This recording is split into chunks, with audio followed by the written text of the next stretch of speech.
Welcome to all of a sudden 56. Yes. Man, we're not even that high, and I keep losing count. All of a sudden 56. An idea was presented to me. PlayStation just recently had their direct last week, I believe. I think it was Thursday. And Do they call them direct? no, I don't know what they call theirs. Nintendo calls theirs a direct, but I'm Is not it sure. like Play Share or something? Like Play, I don't remember. I That don't sounds about right. Summer of Games. know. No, PlayStation Summer of Games. So they did unveil PS5 content as well as the design of the console. A friend of ours, Carlos, asked if we could kind of break down what we're looking at for next gen, PlayStation 5 and Xbox Series X. So that way you guys can kind of decide which console maybe you're looking forward to or maybe want to buy this upcoming holiday season. So I kind of wanted to start the show breaking up the specs. Obviously, Julian's chosen his Unbiased. Unbiased, to say the least. Introducing our guest, we brought Jay back. He was on our other video game episode, and probably one of the best gamers I've ever known. My brother John is joining us for the first time today. Probably one of the best gamers I've ever known. Jay, respectively, Thanks. respectively, you're a PlayStation guy. Am I correct? Oh, me? Yes. And John, as we mentioned on the podcast before, we grew up with Nintendo and Xbox, and it wasn't until recently that we kind of started messing around with Sony. So my brother, said to say you're an Xbox guy. Yeah, I'm more Xbox, all for the achievements. I like to believe I am more impartial than my cohort here, Julian. I do enjoy an Xbox and a PlayStation game sesh, so I'm gonna kind of go down the line and try to be as impartial, and in the end maybe we can see which console I'm more swayed towards. But yeah, I wanted to break up the specs. I don't want to go too in deep because the numbers can be a little bit scary. So I just kind of want a general idea, and John, you're kind of good with computers and stuff, so you can, if I flub up a little bit, then you can kind of help me out. So here's what we're looking at. This is basically the makeup of both Xbox and PlayStation 5. And I know a lot of these numbers can be a little intimidating, but we're basically going to look at the CPU and the GPU. Now, your CPU is the central processing unit. Now, basically, that means it's the brain of the system. Your GPU is your graphics processing unit, which pretty much brings the brain's vision to life. Now, just comparing the two, it looks like Xbox does have the advantage.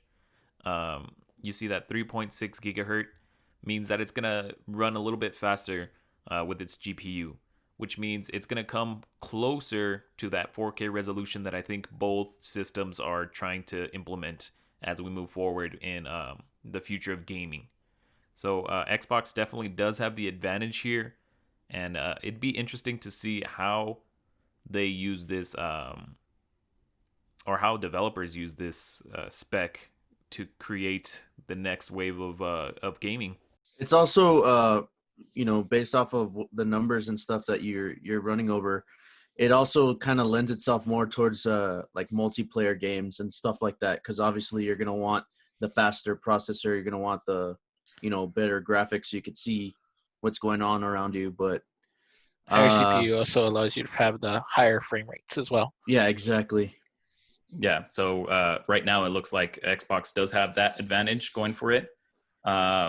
Going into storage, us three as Call of Duty players, we know that storage has been a huge issue for us because Call of Duty Activision decides to make fat updates for their game, and I believe we're already clocking in at like 200 gigs on just Modern Warfare. One game. Jesus, man. I think it's already surpassed 200 actually. Because the initial game itself was about like 120, and then the past two updates have been upwards of at least 40 gigs each. So I want to say we've already hit the 200, maybe 230 mark. Now with the future systems, we're looking at SSD. So basically, if you don't know what SSD is, it's your solid state drive. It's kind of a newer way to host memory.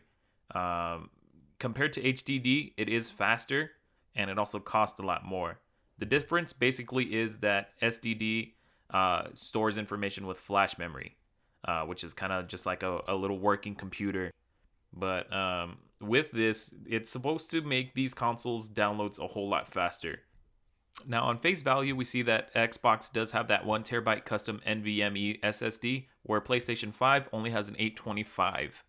But PlayStation does have exceptional speeds, where you can get about 5 to 9 gigabytes of download, where Xbox is only running about 2 to 4. So basically, what that means is no loading times, which is huge for PlayStation. I know Xbox is trying to go with no load times and faster gaming swap. So which means if you have a game open, you can go to another one almost instantly. But with PlayStation 5's 5 to 9 gig download, I think they're a whole lot closer than Xbox is. And that's huge for gaming. No load times means you can be more immersed into the game. Almost just get lost in the game and continue playing without any worry. I mean, 800 and what is it, 25, 800 something gigabytes? 825 on PlayStation. That's kind of a lot, but I mean, when you look at the fact that one of the PlayStations is digital only, that thing is going to fill up real quick. I'm interested to see whether or not the digital one will have the lack of the disc. I'm wondering if that'll allow for them to add more memory to that, or if it's just going to be a flat 825 across both. Well, both have potential to expand their storage. Xbox has a 1 terabyte expansion card that you can get, whereas PlayStation, I think, is ultimately going to come out more expensive to upgrade their storage because they're using an SSD slot. So you're going to have to purchase a whole other SSD memory. So ultimately, I mean, PlayStation is going to be faster, but that extra cost in storage is going to really hurt. Now, ultimately, with them running SSD, game developers could cut downloads almost in half. So what we're looking at right now with Call of Duty's 200 gig, pretty much right now 200 gigs, they could cut that exponentially. But that all comes down to the developer and how they want to use that SSD potential. So hopefully developers can kind of utilize what they got and make our downloads just a little bit better. What I'm hoping is that they kind of at least have what the PS4 has, where you could just like connect it with the USB, and hopefully that will help. But I don't know, man. Only time will tell. When it comes down to it, I guess brass tacks, the simplest way I can explain it is Xbox has the potential to be an actual 4K device, where PlayStation has the potential to be the faster unit. So whether you're looking for a game that's going to give you higher res, Xbox could be your system. But if you want something, if load times are really a big deal for you, PlayStation could ultimately be better in that regard. Yeah. I guess it just really depends what kind of gaming it is that you're trying to go for, you know. Like if you want to have like a really nice experience, you're going to want to go with Xbox, you know. See all those nice images and stuff. Really maybe like competitive playing, like when we play Warzone and you get that lag, that small little lag that'll just kill you. I think you would want to go with the PlayStation 5 because, you know, single turn just, you know, mess up your whole game and then you're just done. Yeah, I agree with Jay. Like if you were going for more of the cross-play multiplayer type, Xbox has it hands down with their higher GPU and higher CPU being able to last in 4K a lot longer and chug through more. Well, but if you're going for the single-player cinematic type thing, PlayStation has a beat with their fast loading, and you'll run smooth through the entire cutscene. Yeah, that's exactly what I was thinking. And it kind of lends itself to how PlayStation has kind of been taking things, even with this generation with the PS4. I mean, we've had so many blockbuster single player titles. I'm interested to see what they got, you know, coming up. We also got our first visual of the PS5. They debuted how it looks. Series X has already shown their console a few months back. And my general thoughts right now are Xbox Series X looks like they're taking the simple route. Pretty much what they've done with all their systems. Besides, I think the original Xbox was just a box as well. It's pretty much just what it is. They kept it simple. Yeah. They call it a box, and that's all they give you. They're giving you a box. Whereas PlayStation continues to try to set themselves apart. Literally speaking. They're trying to be a little more unique and a little more futuristic, I think. But ultimately, I don't know. It looks odd. Yeah, man. No, I'm showing it on its side, and I honestly think it looks disgusting on its side.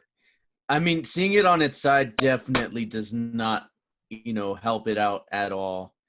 You're definitely probably gonna want to have that thing standing for a majority of the time. I mean, look wise, yeah.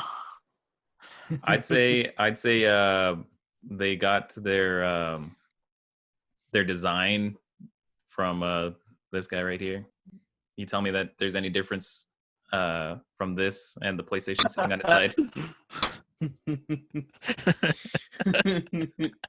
I thought you were gonna show me like a burnt out PS3.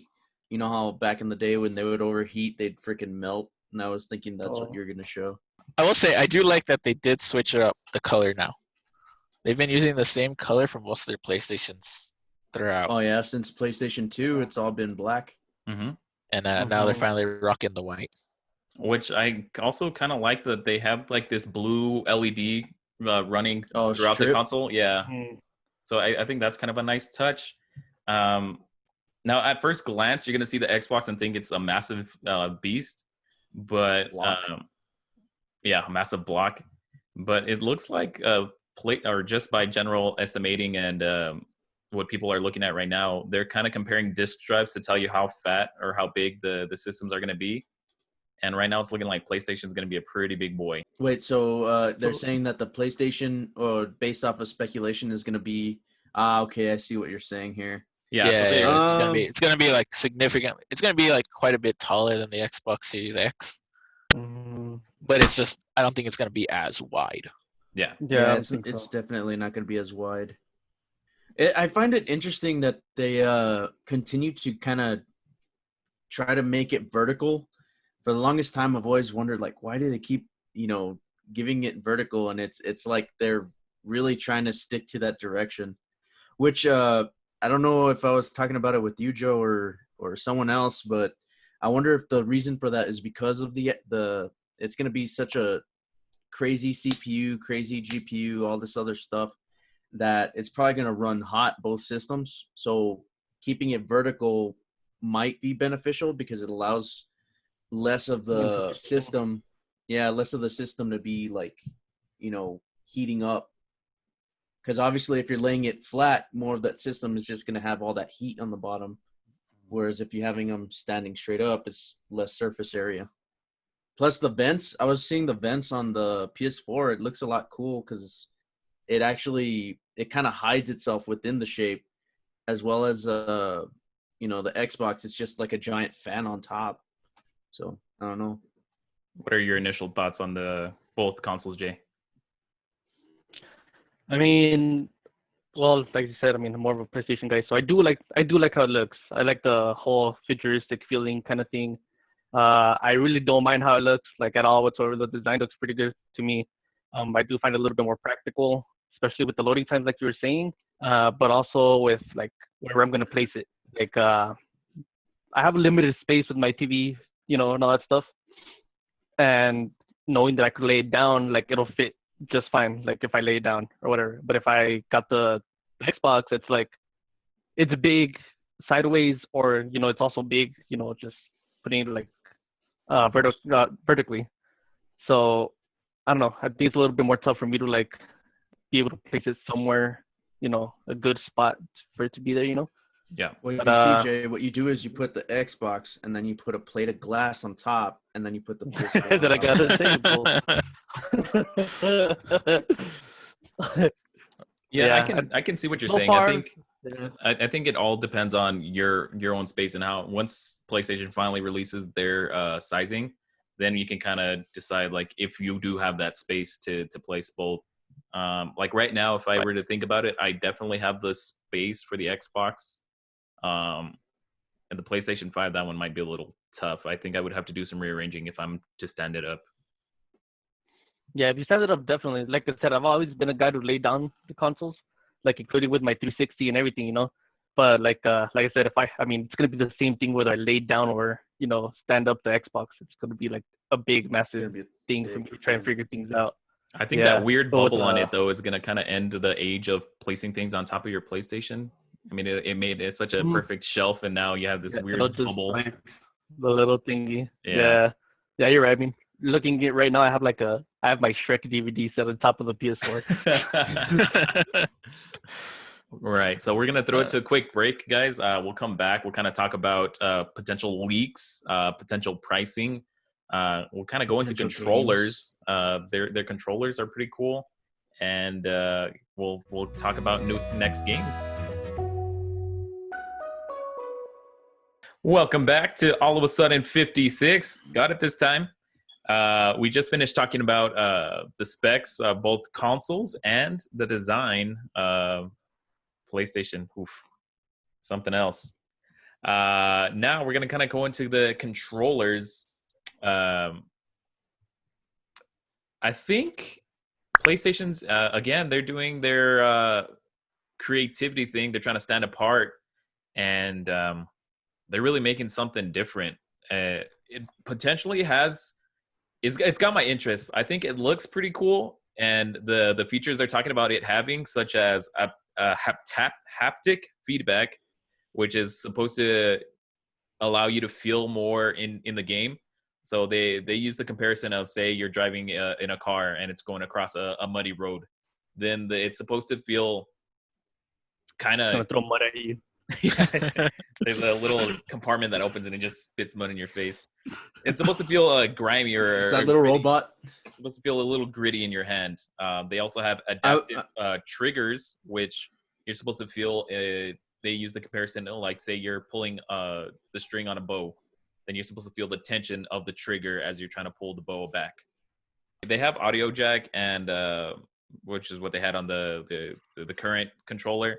But they added a speaker to it. So say you don't have a headset, then you're able to communicate through the actual controller itself. In my mind, I think that's a really cool feature, because I've had those occasions where I've played with someone and they don't have a speaker or they don't have a mic. So having that built into the controller itself might be pretty cool. And of course, they kept the touchpad, and they added this really cool two-tone color to it with the blue LEDs kind of surrounding the trackpad. So that's kind of the little breakdown that they have on the PS5 controller. In theory, I personally think this should be interesting and it could be cool, but ultimately it falls on the developers of the games to see how they use these features and if they choose to use these features. I mean, you're completely right, because look at the PS3, for example. When they first utilized like a motion sensor, there wasn't a whole lot of games that took advantage of those features. I believe the biggest one was Layer, which was like one of the ones that launched with it. And the only real thing that you could do with it was, like, during the loading time, you could kind of like move the dragon so that way he would like fly with the controller. So it's going to be a lot interesting to see how they utilize this technology. Also makes me wonder how freaking expensive the controller is going to be. It's scary to think just how much an extra controller is going to be, because I know we all like to carry around multiple ones, but I don't know, man. You were going to say something, Jay? Yeah, I mean, I definitely did like the controller for the PS5. I didn't even know some of these specs that Joe was just talking about, and it kind of hypes me up even more to want one, especially because, like, this is my first ever owned headset. Like, I've never had one before. I only had like the PS4, the little one. That one sucked. Like, I was having like the worst time ever. Like, I was having the worst time when I really started playing with you guys. And I think for it to have its own little mic and everything, I think that's kind of cool. Like, you know, if the PS4 would have had that, I think I would have been struggling as much with like my ear being all freaking sore and red just for using that little headphone all the time. So I think it's pretty neat. With the Xbox controller, Oh, I'm sorry. Go ahead. Well, I was gonna say one last thing. I'm curious because obviously we play a lot of Call of Duty, and you were saying something about like you feel like that feedback. I wonder how it's gonna feel in terms of like the trigger. Like, am I gonna feel like if it's firing a gun, or am I actually gonna feel like that pound of pressure or so? But yeah, I think that could really disrupt competitive play. So I'm hoping that they have the option to turn that off. Yeah, because you're just going to be doing this a lot, and then I feel like it's really going to mess up a lot of people's shots. So hopefully there's a feature where, like right now, when I play, I turn off my vibration on my controller, just a simple vibration when I shoot on Call of Duty. So having something that immersive might kind of disrupt competitive play, in my opinion. Yeah. Yeah, I can see that. Go ahead, John. Another thing about the trackpad is also another thing is how they're gonna deal with the sensitivity of it. Because I'm one of those people who get a full grip on the controller, and sometimes I miss the button and I'll go towards the middle of the thing. And if the trackpad's gonna be dead center, I might accidentally like touch it and make something move the wrong way. If the developers utilize the trackpad more in their games. I think if the PS4 has anything or any kind of example, the trackpad didn't really do much besides maybe pull up an extra menu. And even at that, I don't think it kind of disrupted gameplay. It was just kind of a layered menu. So your gameplay was still played, but the menu showed up in front of it. Whereas, a typical, like a start menu where you can't access your character. You're just stuck on the start menu. You're like paused. Yeah. So I maybe it shouldn't have issue, at least in my thought. It sounds more of a software problem. I'm hoping they, how when you push the home button for the PS4 and you're trying to go back to the game or what, it takes forever sometimes. I'm hoping that gets fixed because I do see what John's like trying to say, and there is times where like I'll pop up the menu by accident. And I'm like, no, go back, and then it takes forever for me to go back to the game, and then I'm dead. Yeah, it's happened before, so I do get what he's talking about. Hopefully that's like not a problem where, you're pushing it by accident and the loading, like, it's better than the PS4 right now. Now, like the Xbox's Series X, they decided to keep the controller simple as well. They didn't really change much compared to the current controller. I know they changed the D-pad. It kind of resembles something to the Elite's D-pad or interchangeable D-pad. I don't think this one's interchangeable. They added an extra capture button onto their middle section. But other than that, I think pretty much everything stayed the same. And in my bumpers got some grip on them now. Okay. Cool. In my opinion, I don't think that really bothers me that much because I think to this day, besides the Nintendo 64 controller, I think the Xbox One, or pretty much from 360 to One, have been my favorite controller. Just because of how they feel. Like they just feel right in your hand, and I feel like gameplay is a whole lot better with the Xbox One controller. I know the offset like freaking sticks kind of throw some people off, but I don't know why it works. Something about the Xbox One controller works, and I guess Xbox went with the motto of "It ain't broke, don't fix it," because they pretty much kept it the same. And I mean, you're right. Like the Xbox controller has always been good. I mean, like the only complaint that I would have with the PS4 controller is, like obviously it's on my hands. The way that I play, I'm rocking the claw. Every time I'm playing, I'm rocking the claw and just pressing the button at the same time or whatever. And with the Xbox, like I had no problem with it, but since it was a little bit bigger, my hand fit a little bit more. But with the PS4, it's like I have to like really, pull that scary movie hand and be like, it's my strong hand and really get in there. And it's a little bit harder with that. But yeah, so I did appreciate that for the Xbox controllers. What do you think, Julian? Yeah. I mean, I'm curious. I like the design choice of the PS5. I do think they did kind of like steer a little bit closer to Xbox's kind of shape.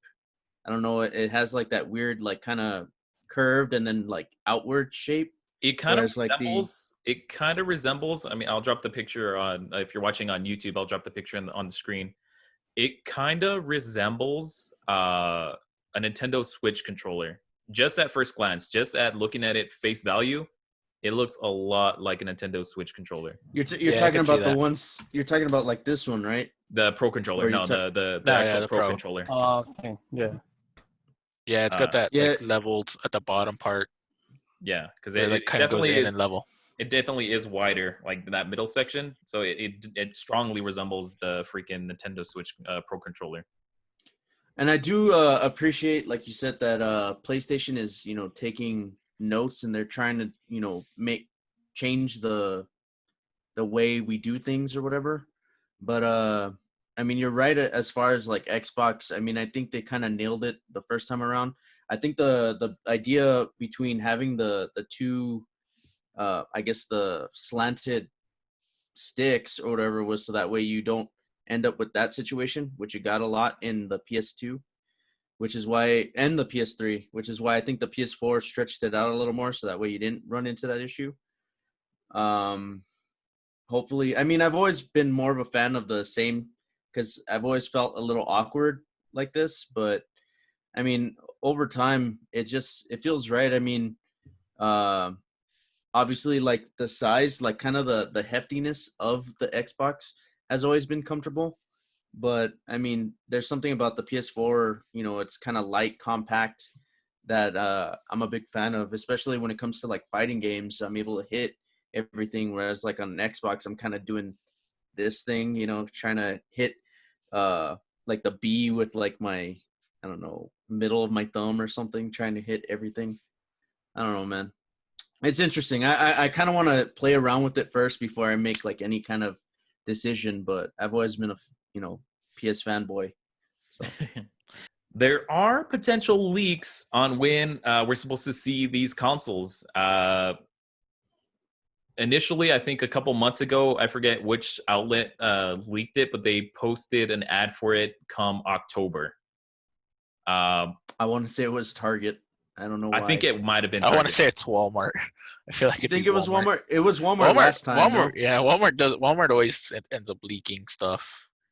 You think it's actually like a leak, or do you think they kind of like, hey, just leak it? No, I think it was definitely a botch. I think as more info comes out, I think more retailers are thinking it's okay to start releasing pre-order dates and stuff like that. So I think that was kind of just a botch on their part. As of this morning or yesterday morning, I saw an article that said Amazon France leaked that one. Yeah, they leaked the release date for November 20th, and they gave a price tag of $500 for the digital edition and $600 for the regular edition, the disc. No way. There's no way it's that cheap. That's insane. It is up for debate on how expensive the consoles are supposed to be, because PlayStation has said that the parts for this console does cost a lot more than they have ever been, which leads us to believe that these consoles should be good. When you look at Xbox 360 to Xbox One or PS3 to PS4, they ultimately didn't change a lot just to keep that price level low. But now they're adding SSDs. They're bringing 12 teraflops. They're bringing fat CPUs and GPUs. So ultimately, with these parts, people are estimating about $600 to $1,000 on these consoles. That's what I was saying. I was honestly expecting a price tag of at least $1,000 for the PS4, maybe $800 for the Xbox, because they generally try to keep their system cheaper to compete. But I don't know, man. We'll see. I'm wondering. I'm also curious because obviously with a lot of PlayStation exclusives, maybe they're just gonna make that money back on the video game side. But now it's been said that it's been said. PlayStation has said before that one of their biggest regrets / mistakes was when the PS3 came out. They had a $600 charge to it, and that ultimately hurt their sales. So it's leading people to believe that they won't go that high again, just because it's a new console and this one should be exciting. Former Xbox marketing director Albert Pinello said that the PS5 the PS5 would sell for $600, saying no way this console is over $499. So Pinello is saying that there's no way PlayStation is coming up with a $600 price tag, and maybe I can agree with that. I think PlayStation's going to do as much as they can to keep that price tag below 600. It's tricky, man. Like you're saying, a lot of the parts alone, like if you're building a laptop or a computer, a lot of those parts will already take you like into the $1,000 price tag, $1,000 price tag. With the components of these systems, you're looking at a PC build of maybe over $1,000. Yeah, and I think if I was jamming it all together in this one little console. But it's supposed to be made for casual gamers. I mean, that's what a console is. It's for people who just want to relax and play games. They can't have these fat price tags for casual gamers. Yeah, but with technology, price always goes up, man. I mean, I know they're saying that it was a swing and a miss with the PS3, but a lot of the things about the PS3 were kind of a swing and a miss. I think that's why Xbox kind of raked them over the coals in that generation. But with everything that's going on, all the components, all the new games, the way that video gaming itself is just kind of skyrocketing, I think it's pretty safe to assume that they might, raise that price tag a little bit, especially now that people are starting to understand that price tag a little more. Because I think with the PS3, that was one of the first times that we were kind of learning about like multiplayer stuff and, really diving deep into like really solid graphics. Because even the PS2, we still had like some blocky graphics and stuff like that. So I don't know, man. It's definitely. What do you guys feel, John and Jay? Where do you feel that the price tag is, and where do you feel like the price tag is too much?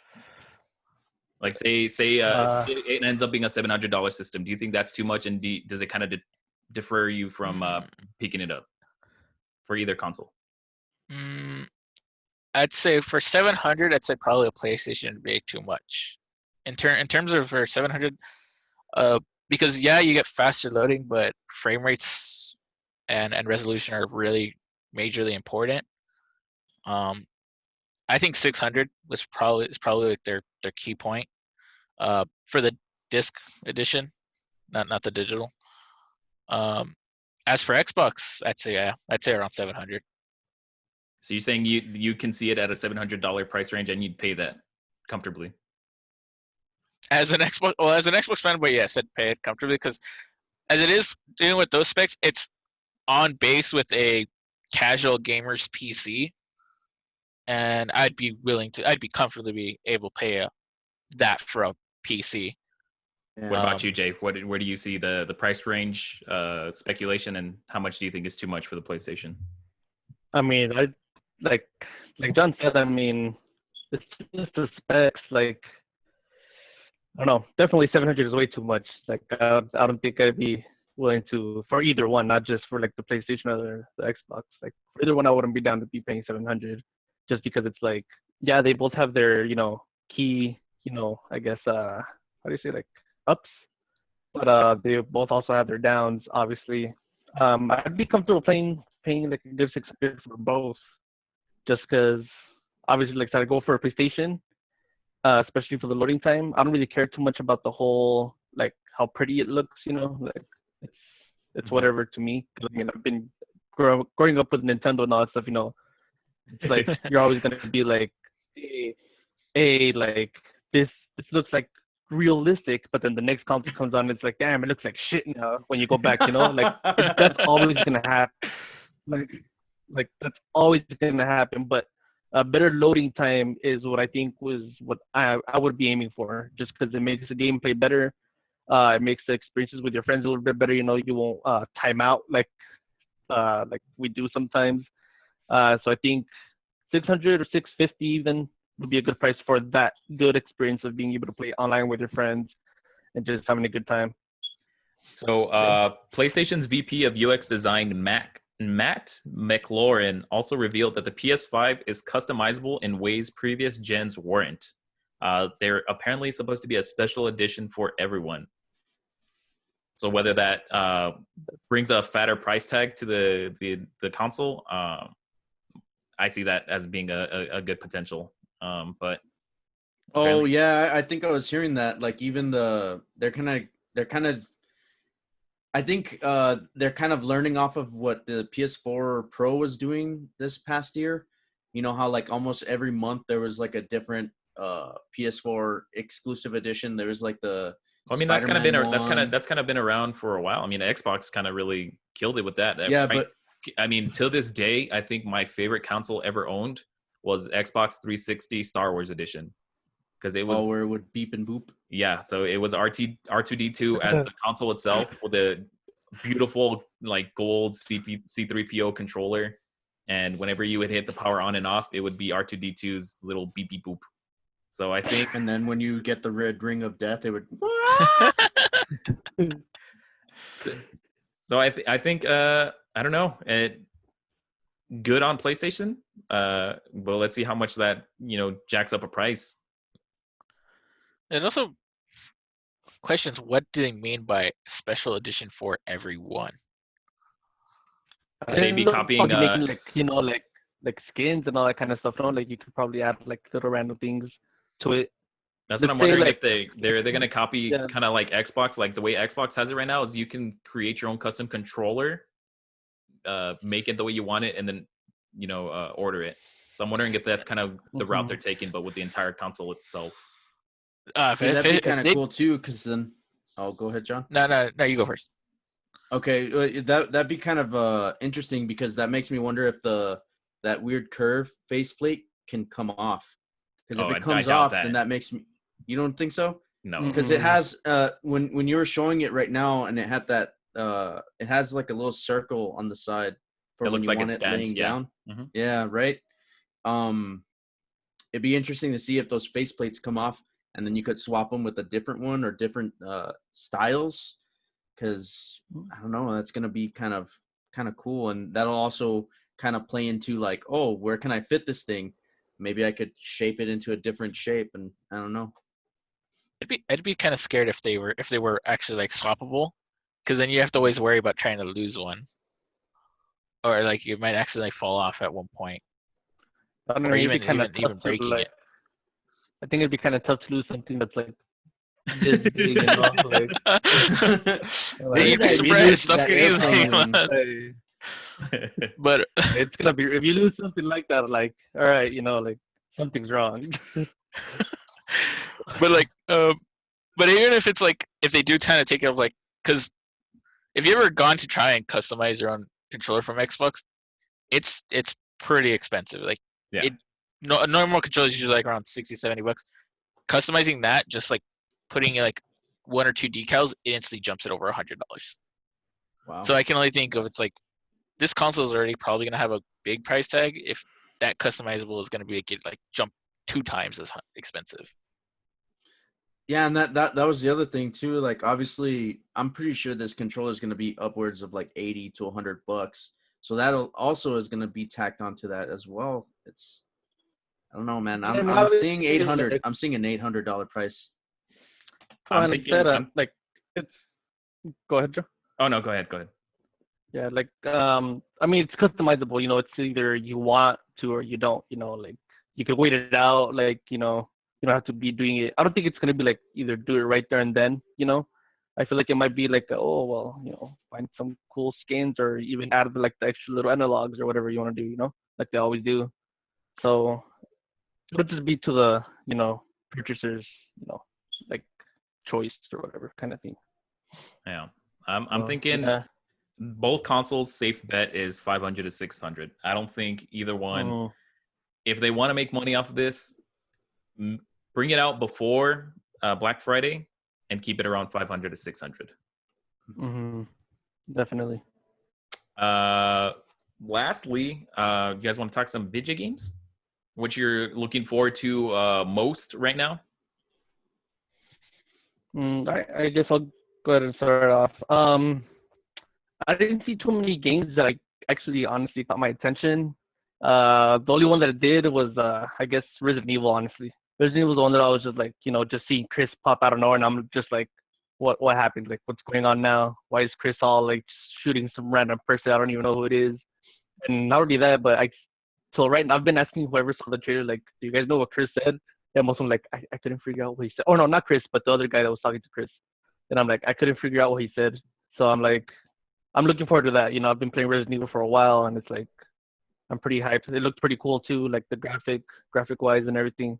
So hopefully it comes out to be a good game, unlike these other Resident Evil ones. Besides, Biohazard was okay, but hopefully they go back to like, I guess, the roots and a little bit more horror-y again. So that's what I'm looking forward to, Resident Evil. What about you, John? Halo Infinite. Yeah, as an Xbox fan, no. Halo Infinite's probably one of the most ones I'm looking forward to, especially because they're trying to change how Halo is played. They're gonna go a whole new direction with this, and I hope 343 does it really well. The new Zero Dawn, Horizon Zero Dawn, another one I'm looking forward to, along with its PC release for the first one. That's right. They are releasing Horizon Zero Dawn for PC. So just before the new one comes out, give people a chance to experience that game. I'm the same. I am hyper excited for Horizon Zero Dawn 2. I played through the first one, played through all the DLC. I pretty much unlocked everything I could. And it's you've already played the DLC? I haven't even touched that yet. I actually own 3 copies of the game currently. I guess if that's any indication on how much I love the game. It's just beautiful, and this second one just looks even more promising on its beauty. It sucks. There looks like there's an underwater level, which I'm not excited for because any underwater level in any game is a nightmare. So I'm hoping maybe it's not that bad. But Horizon Zero Dawn definitely looks amazing. Spider-Man, the Miles Morales story. It's supposed to be a standalone game, not really a DLC, according to Sony. But we'll see. They're going to come out with more details soon. I think they compared it to Uncharted's maybe little spin-off game. I forget what it's called, Lost Legacy or something like that. As far as Xbox, they did have this game that looked really interesting, Bright Memory Infinite. I don't know much about it. They didn't really release much info besides a little bit of a gameplay scene. It kind of looks like this weird assassination, futuristic Halo, Call of Duty mashup of Fast and the Furious, because at one point she gets into this car and just drives off. It looks amazing and looks very interesting. Oh, it reminds me of another game I'm actually really excited for, Assassin's Creed Odyssey. Oh, they're redoing Odyssey? I mean, not Odyssey, sorry. Valhalla. Oh, yeah. Honestly, I'm looking forward to going back to playing Odyssey before Valhalla's release. But yeah. Hey, we talked about this last episode, and I'm like, I want to get back into it, dude, but dude, they've heard you before. Yeah. I'm like, fuck. But it does good. Valhalla does look super cool, but yeah.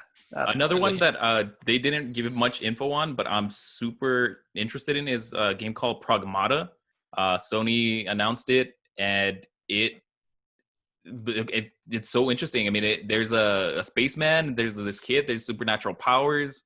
It looks beautiful, and they have a fat 2022 release date. So that's 2 whole years of I'm sure they've been in development a whole lot longer, but that's an extra 2 years of development. So it looks promising, but it could also hurt them to announce it 2 years early. Mm-hmm. I don't know. It worked for God of War. At God of War, they announced that they were playing trailers when they first released the PS4, I think. No. And then I remember like, oh man, I'm going to have to wait like 2-3 years to play God of War. And sure enough, it came out. It was one of the best games I ever played. And I still like playing that game. Which ones are you looking forward to, Julian? Well, Joe, to to I guess lend myself and to as much of you other guys like to go back and play games. I'm looking forward to playing Grand Theft Auto for like the 5th time in a row. No, I'm kidding. I like that game, but Jesus, like they need to stop. They're time just to milking stop. It. Just it's the new Skyrim. All the juices. Dude, yeah, for real. It's so ridiculous how many times that game is just being released and re-released or whatever the hell. But the ones that I'm really looking forward to, a couple of you guys already mentioned, Spider-Man, Horizon, that astronaut-looking one. Pragmata. But yeah, Dogmata, whatever. Yeah, I don't know. I'm looking forward to seeing it on Xbox. But I was also interested in 2 other games that kind of caught my attention. One, I think you had said is probably going to be an Xbox exclusive now, which was the Hellblade: Senua's Sacrifice 2. Yeah. I haven't finished the first one, but you know, in the couple hours that I played with the original one, like it's such a great game. And it's did you play it with your headset on? Because that was one of their driving. You almost have to. Yeah. Because I mean, not to give too much away, like the main character, she suffers from like mental illness, and she hears voices. So when you play it with earphones, you're hearing those voices, and it's crazy because it sounds literally like somebody's behind you and like talking to you, like whispering in your ear. So it's kind of sad to see that that's going to be an Xbox only, but I mean, I can't wait for that one. The other one that I found interesting was Stray, which is a game where you get to play as a little cat in a world that where humans, I guess, all died off. But like robots are still kind of pretending to be human, because there's even like I was rewatching the trailer before we started the podcast, and there was even like homeless robots and like robots, you know, like at a barbershop and doing all this other stuff. Is like, what? Like, well, what is this? Like, what is this world that I kind of want to find out a lot more about? So before we wrap up real quick, did you guys' mind sway on anything, or are you more excited for the console you're initially picking? I got a little bit more excited for the PS5, honestly. All the little details you gave me.